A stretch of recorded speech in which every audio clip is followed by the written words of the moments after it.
Bismillahirrahmanirrahim. Assalamualaikum warahmatullahi wabarakatuh. Waalaikumsalam warahmatullahi wabarakatuh. Alhamdulillah anak-anak, kita bertemu lagi pada hari ini dalam mata pelajaran Quran dan Hadis. Bagaimana kabarnya semuanya? Ayo dijawab. Jawabannya bagaimana? Alhamdulillah, luar biasa, Allahu Akbar. Gitu ya. Saya tanya sekali lagi. Oke. Bagaimana kabarnya semuanya? Alhamdulillah, luar biasa, Allahu Akbar.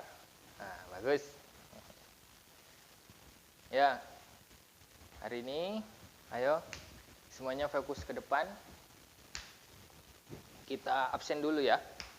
Kita absen dulu. Saya bukakan. Ahmad. Ya.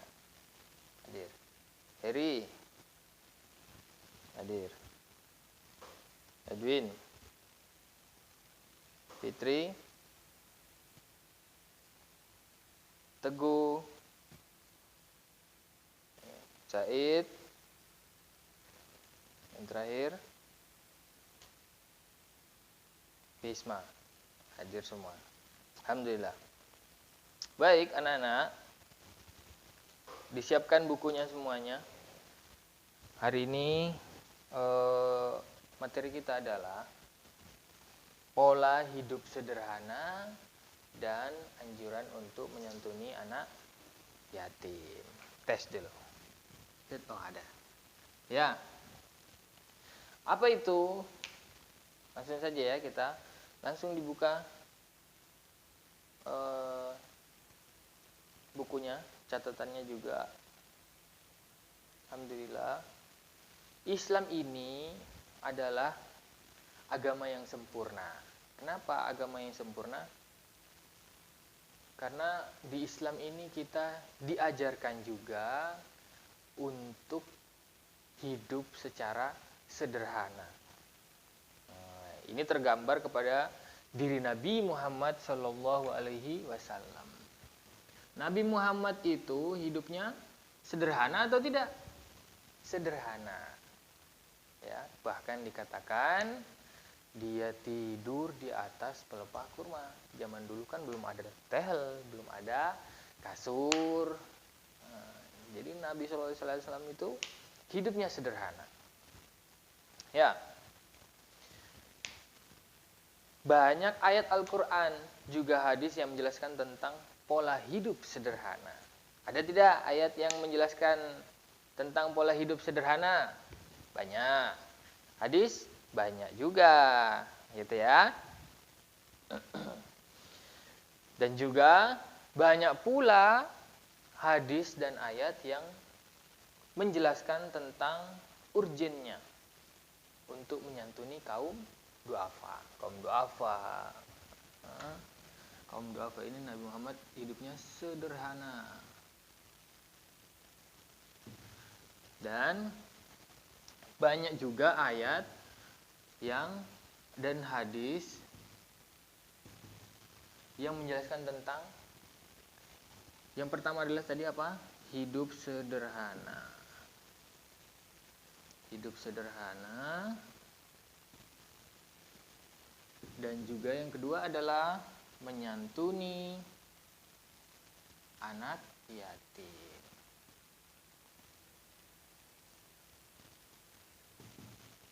Anak yatim dan duafa.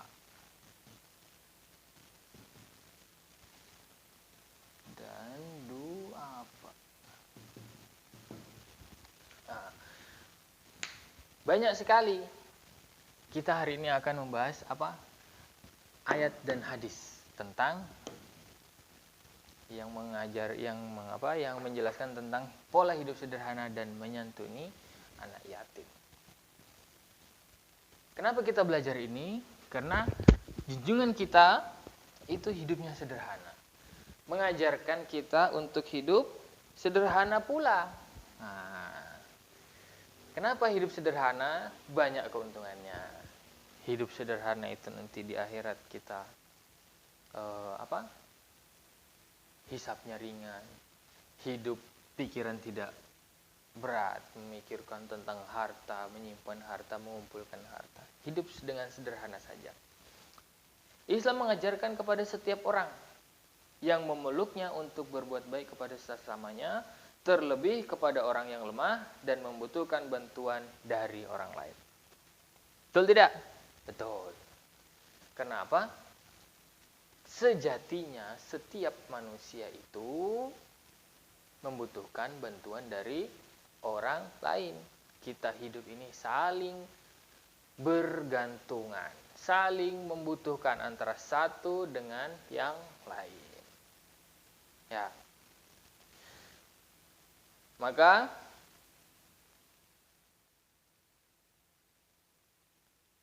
apa saja ayat-ayat Al-Qur'an yang menerangkan tentang hidup sederhana dan menyantuni anak yatim? Ada banyak. Yang pertama nih ya. Yang pertama adalah surat Al-Isra, ya dibuka. Di bukunya situ ada. Ada ya? Bukunya bawa semua kan? Tidak ada yang tidak bawa? Nah, kalau tidak bawa, lihat temannya. Dan besok harus dibawa lagi bukunya kalau pelajaran saya. Surat Al-Isra ayat 26 sampai 30. Quran surat Al-Isra 26 sampai 30. Catat. Nanti dibuka, yang bawa Quran dibuka aja. Apa aja? Yang pertama adalah surat Al-Isra ayat 26 sampai 30. Wa atizal qurba haqqahu wal miskina wa ibnas sabil wa la tubadzir tabdzira. Innal mubadzirina kanu ikhwana syayatin wa kana syaitanu lirabbih kafura ila akhir ayat. Artinya adalah, dan berikanlah kepada keluarga-keluarga yang dekat akan haknya. Memberi hak kepada keluarga yang dekat. Siapa yang harus diberikan hak dalam ayat ini adalah, jadi ini menjelaskan tentang keduanya ya, keduanya. Siapa saja yang harus diberikan haknya adalah yang pertama, keluarga dekat.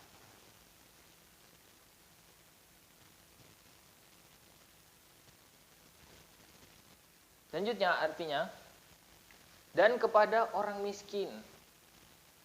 Wal miskina wa ibnas sabil. Apa itu orang miskin? Ya, orang miskin. Wa ibnas sabil. Apa itu ibnas sabil?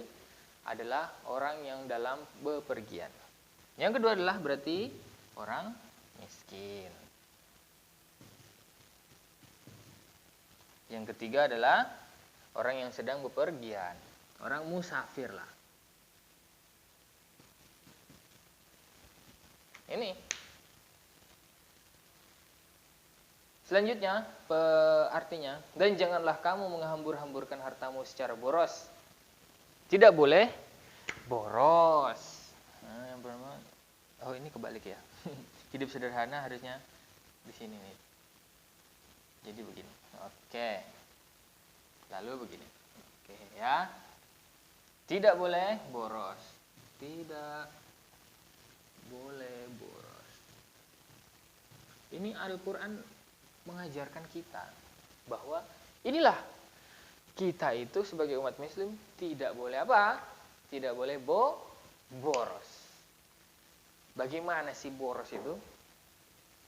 Boros itu ya kurang lebih seperti ini. Kita mencari atau membeli sesuatu, misalnya kita punya uang ini.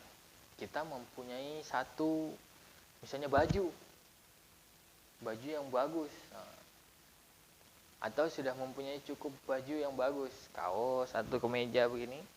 Tapi kita masih pengen tambah lagi. Buat apa? Kan kita sudah punya. Ya, untuk koleksi. Nah, koleksi itulah termasuk boros. Kenapa? Di sana banyak orang keluarga dekat yang harus kita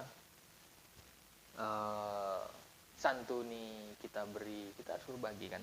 Orang miskin, musafir, daripada kita mengumpulkan baju, mengoleksi baju, mending kita berikan kepada mereka. Ayat selanjutnya, dan karena sesungguhnya pemboros-boros itu adalah saudaranya setan. Saudara setan pemboros itu. Orang yang boros adalah siapa? Temannya setan. Di sini boros sama dengan teman setan. Betul? Betul. Karena apa? Karena setan itu memang sukanya boros. Tetapi sedangkan junjungan kita Nabi Muhammad SAW mengajarkan agar kita untuk hidup sehat. Maka orang yang boros adalah, kata Al-Quran adalah temannya setan. Boros sama dengan temannya setan. Nah, begitu ya. Oke. Sudah dicatat Al-Qurannya? Mau dituliskan juga? Tidak usah ya. Nanti ayatnya dibuka di Al-Qurannya masing-masing aja. Ayat 26 sampai ayat 30. Nanti dicatat. Baik, kita lanjutkan ke artian selanjutnya. Tadi sampai sesungguhnya pemboros-boros itu adalah saudara setan. Dan setan itu adalah sangat ingkar kepada Tuhannya. Al-Quran mengajarkan kita untuk hidup sederhana. Tidak boleh boros-boros. Kalau kita melakukan pemborosan, berarti kita ingkar kepada ayat Al-Quran. Atau tidak melakukan perintah Allah SWT. Boleh hidup mewah. Tapi sebaiknya tidak boros-boros. Selanjutnya, dan jika kamu berpaling dari mereka itu untuk memperoleh rahmat dari Tuhanmu, maka Tuhanmu yang kamu harapkan, maka katakanlah kepada mereka ucapan yang pantas. Dan janganlah kamu jadikan tanganmu membelenggu pada lehermu, dan janganlah kamu terlalu mengulurkannya, karena itu kamu menjadi tercela dan menyesal. Sesungguhnya Tuhanmu melapangkan rezeki kepada siapa yang Dia kehendaki dan menyempitkannya. Sesungguhnya Dia Maha mengetahui dan Maha akan melihat hambanya, dan Maha melihat akan hambanya. Nah, itulah ayat yang pertama.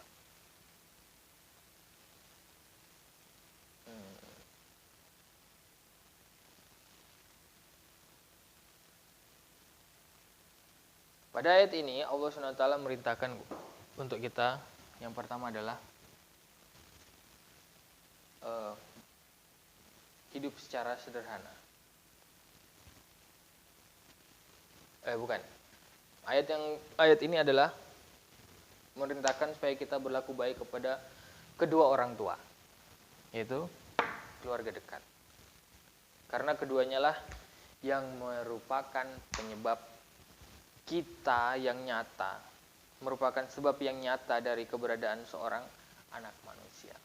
Kita ini, sebab kita ada di sini adalah karena orang tua. Maka itulah kita dianjurkan untuk menunaikan haknya, wa atizal qurba haqqahu, dan tunaikanlah berikanlah haknya kepada orang tua kita, masuk keluarga dekat ini. Keluarga dekat ini adalah termasuk orang tua, adik, kakak, saudara, pak de, bude mungkin, ya, ayah, ibu, ya itu orang tua. Baik. Karena keduanya lah yang merupakan sebab yang nyata dari keberadaan anak manusia. Lalu kita juga diperintahkan memberikan hak-hak kepada kerabat yang dekat. Kemudian diperintahkan supaya memperbaiki keadaan orang-orang miskin. Orang miskin kita perbaiki keadaannya. Yang ketiga adalah kita memberikan memperbaiki keadaan orang yang dalam perjalanan. Karena dengan memperbaiki orang yang keadaan mereka berdua, berarti memperbaiki keadaan masyarakat. Sebab apa? Umat Islam seluruhnya adalah kita semua ini bersaudara. Kenapa muncul ini? karena kita bersaudara. Jelas itu ya. Innal muslim ya, apa itu? Innamal mu'minuna ikhwah. Baik asal usulnya jauh, kita pun bersaudara, apalagi yang dekat.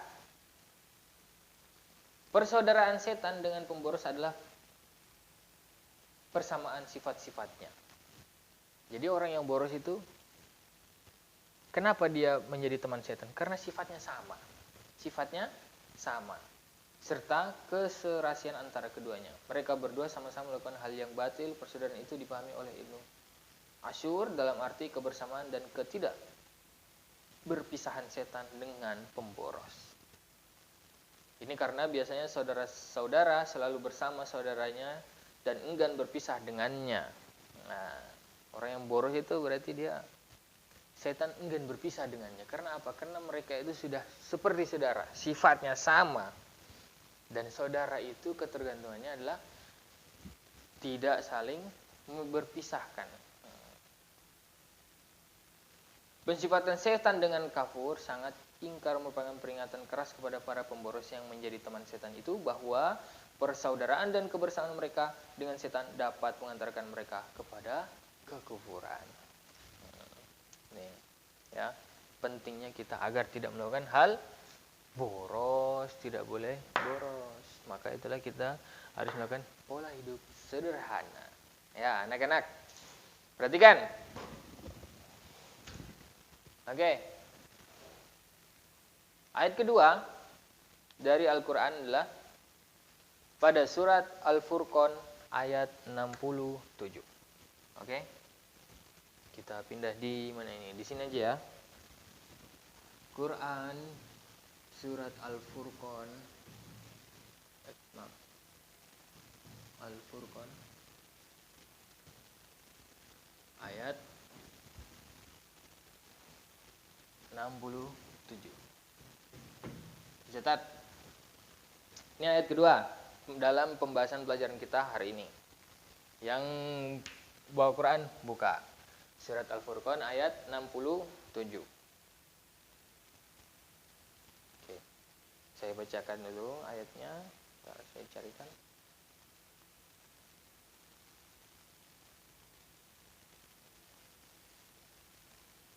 Al-Furqan Al-Furqan itu surat keberapa anak-anak Al-Furqan? Surat ke-25 ayat ke-67. Ya.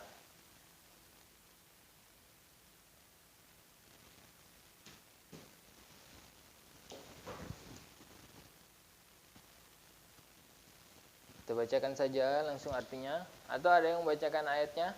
Silakan. Surat Al-Furqan ayat 67.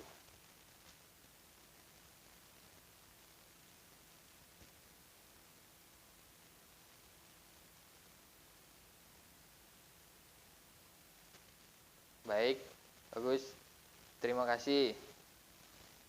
Sekarang kita baca ayatnya, saya bacakan ayatnya, diperhatikan.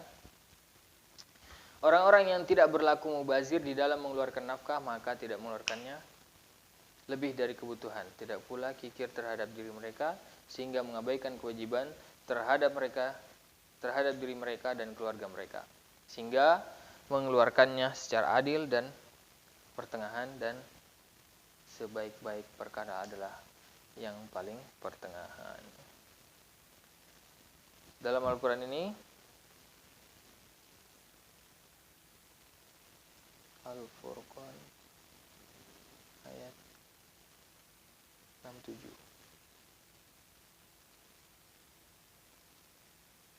Walladzina idza anfaqu lam yusrifu wa lam yaqturu wa kana baina dzalika qawama.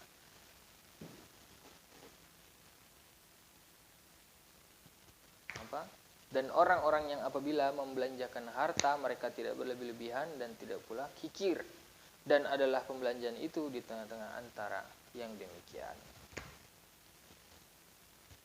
Yang pertama adalah, dan apabila mereka membelanjakan harta mereka tidak berlebih. Alhamdulillah. Tidak berlebih-lebihan. Oke.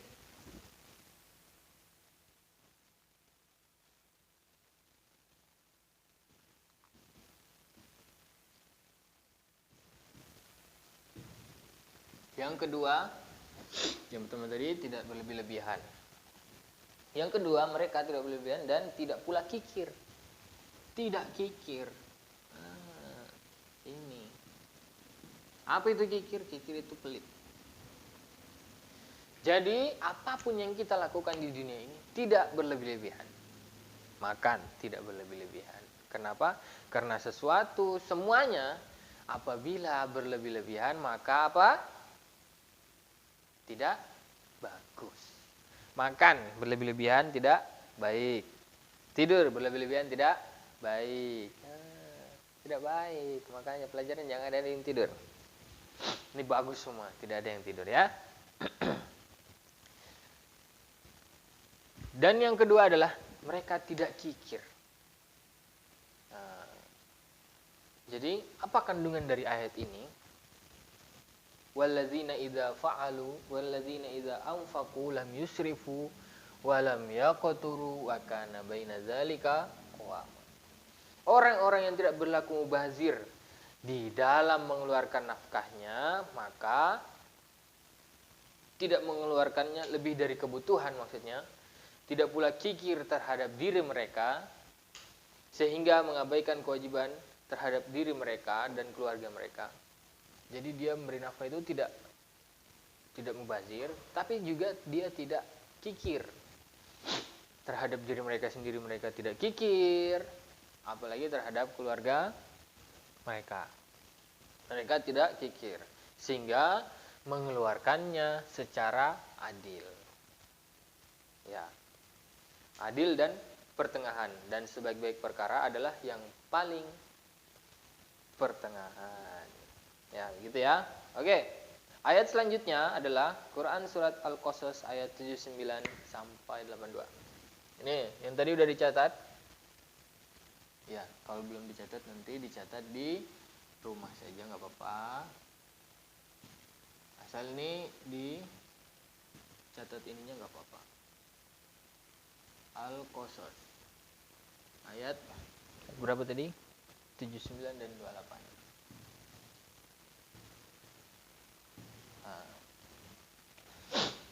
Wah, panjang ini. Fa kharaja ala qaumihi fi zinati qala alladzina yuriduna al-hayata ad-dunya ya laita lana misla ma utiya qarunu innahu ladzu hazzin azim. Bentar, ayo. Dibuka. Semua dibuka. Ini ayat terakhir dalam pelajaran kita. Dibuka semua dan diperhatikan. Artinya adalah, maka keluarkanlah Qarun kepada kaumnya dalam kemegahannya. Berkatalah, maka keluarlah Qarun kepada kaumnya dalam kemegahannya. Kaum keluar kepada kaumnya dengan megah, secara bermegah-megahan gitu. Dia membawa kemegahannya. Berkatalah orang-orang yang menghendaki dunia, semoga kira-kiranya mempunyai seperti apa kita, semoga kita kiranya. Lalu orang-orang yang melihat itu kaumnya berkata, semoga kita kiranya mempunyai seperti apa yang telah diberikan kepada Qarun. Karena sesungguhnya ia benar-benar mempunyai keberuntungan yang besar. Berkatalah orang-orang yang dianugerahi ilmu, kecelakaan besarlah bagi kalian. Pahala Allah adalah lebih baik bagi orang-orang yang beriman dan beramal soleh. Dan tidaklah pahala itu diperoleh kecuali oleh orang-orang yang bersabar. Gitu ya.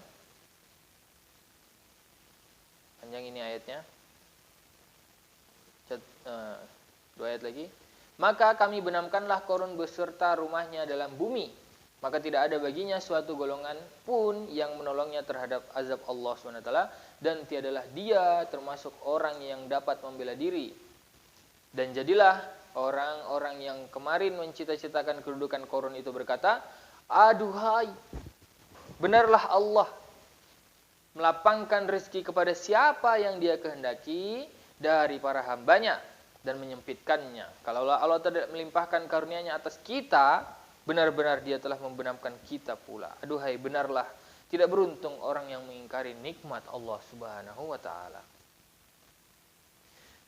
Ya, apa isi kandungan dari ayat ini? Yaitu nasihat yang disampaikan kepada Qarun tidak digubris olehnya. Allah memberi nasihat kepada Qarun tapi tidak digubris. Ini tentang apa? Tentang Qarun. Kenapa Qarun? Karena Qarunlah di sini yang dibahas orang yang bermegah-megahan. Bermegah-megahan itu termasuk boros tidak? Iya. Orang yang bermegah-megahan itu adalah orang yang boros. Jadi hidup kita kenapa tidak boleh bermegah-megahan? Sebaiknya kita hidup secara sederhana. Ya. Bahkan tidak lama setelah dinasihati, keangkuhannya lebih menjadi-jadi. Ya, Qarun itu setelah dinasihati malah menjadi-jadi. Dan kita itu ketika Qarun keluar, ada orang dengan kemegahannya, ada orang kaumnya, dari sebagian kaumnya yang lemah imannya berkata, dia lemah imannya dan dia mengimpi-impikan kehidupan dunia yang megah. Mereka berkata, oh aduhai, alangkah bahagianya kalau kita memiliki apa yang diberikan kepada Qarun, memiliki seperti apa yang diberikan kepada Qarun. Kita berangan-angan untuk hidup bermegah-megahan pun tidak dianjurkan di dalam Al-Quran. Tidak dianjurkan. Sebaiknya apa yang Allah beri kita syukuri. Begitu kan? Betul? Kalau belum diberi berarti kita harus bersabar. Kita syukuri apa yang ada. Kalau belum diberi, ya boleh kita minta. Boleh. Tetapi selama kita belum diberi, maka kita harus bersabar. Karena semuanya orang yang sabar itulah adalah apa itu orang yang sabar? Orang yang dicintai oleh Allah Subhanahu wa taala. Fasbir sabrun jamila, maka bersabarlah dengan sebaik-baik sabar. Itulah perintah Allah Subhanahu wa taala. Baik anak-anak.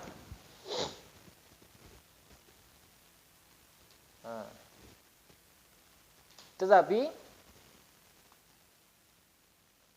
orang yang beriman, yang imannya kuat pada saat Qarun datang itu, mereka mengatakan, apa yang mereka katakan tadi?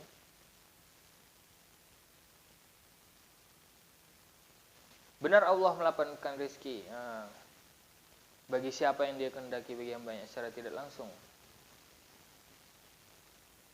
Apa tadi? Aduhai, dan jadilah orang yang kemarin saya cari dulu, kok hilang ini? Kecelakaanlah bagi kalian. Bagi siapa? Bagi orang yang apa ini? Bagi siapa anak-anak tadi? Yang mencita-citakan kemegahan. Orang beriman bilang kecelakaanlah bagi kalian. Kenapa? Karena sesungguhnya ada yang lebih baik dari harta yang dimiliki oleh Qarun. Apa itu? Yaitu pahala Allah lebih baik bagi orang-orang yang beriman dan beramal soleh. Karena dan tidaklah pahala-pahala itu diperoleh kecuali oleh orang-orang yang sabar. Daripada bermegah-megahan ada yang lebih baik. Apa itu? Pahala yang diberikan oleh Allah SWT pada orang yang bersabar. Pahala ini tidak diberikan kecuali kepada orang yang bersabar. Dengan bersabar, orang yang menginginkan pahala ini adalah dia harus bersabar. Baik anak-anak, sampai sini pelajaran kita. Bapak mau kasih tugas. Ya, kalau sekarang hari ini kita sudah membahas tentang ayat-ayat, maka untuk pertemuan selanjutnya anak-anak harus saya beri tugas mencari tiga apa? 3 hadis yang bertentangan dengan pola hidup sederhana dan menyantuni anak yatim. Ya, itu tugasnya. Baik. Ada pertanyaan? Tidak ada? Khair, thayyib. Terima kasih atas perhatiannya. Baik. Mari kita tutup pelajaran kita hari ini dengan membaca hamdalah dan kafaratul majlis. Alhamdulillahirabbil alamin. Subhanakallahumma wa bihamdika asyhadu an la ilaha illa anta astaghfiruka wa atubu ilaik. Wassalamualaikum warahmatullahi wabarakatuh.